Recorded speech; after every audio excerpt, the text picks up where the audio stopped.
দেশে প্রাথমিক শিক্ষার খরচ কমাতে বিনামূল্যে স্কুল ড্রেস, জুতা ও ব্যাগ দেওয়ার প্রতিশ্রুতি ছিল বিএনপির নির্বাচনী ইশতেহারে। প্রতিশ্রুতি বাস্তবায়নে বুধবার সচিবালয়ে মন্ত্রিপরিষদ বিভাগে প্রাথমিক ও গণশিক্ষা, বস্ত্র ও পাট এবং স্থানীয় সরকার মন্ত্রণালয়ের সঙ্গে এ নিয়ে বৈঠক করেন প্রধানমন্ত্রী তারেক রহমান।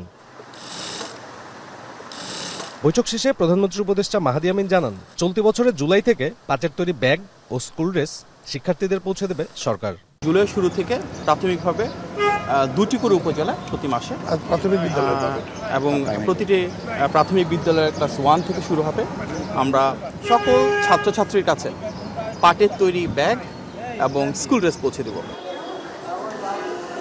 প্রতি উপজেলায় এই কর্মসূচি বাস্তবায়নে 2টি করে স্কুল নির্বাচন করবে স্থানীয় প্রশাসন।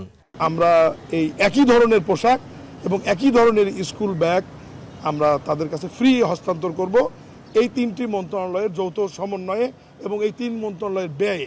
এদিকে প্রধানমন্ত্রীর সঙ্গে সাক্ষাৎ শেষে বিমান প্রতিমন্ত্রী এম রশিদুজ্জামান মিল্লাত বলেন, জুন থেকে চালু হচ্ছে টোকিও ঢাকা ফ্লাইট।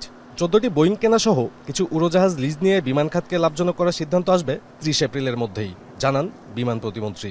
জুন মাস থেকেই আমাদের ফ্লাইটটা চালু হচ্ছে, এ ব্যাপারে সিদ্ধান্তটা গৃহীত হলো এবং আগামী কত স্লট দেওয়া যায় এটাকে চিন্তা করব আমরা, যে প্রফিটেবল হলে আমরা হয়তো সেখানে বাড়াবো আর কি। আমরা ইনফ্যাক্ট বোয়িং 14টা কিনবো, আর আমরা ইতিমধ্যে কথা বলছি এদের সঙ্গে, এয়ারবাসের সঙ্গে মিক্সড ফ্লাইট করার চিন্তা করছি। এদিন প্রধানমন্ত্রীর সঙ্গে আরও সাক্ষাৎ করেন বাংলাদেশ স্কাউটের কার্যনির্বাহী কমিটির সদস্যরা।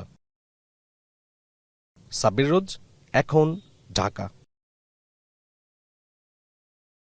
কালার এক্সপার্ট এবং ডার্ক স্যাপ সমৃদ্ধ অরিক্স অ্যাডভান্স ডিটারজেন্ট পাউডার আপনার লন্ড্রি এক্সপার্ট।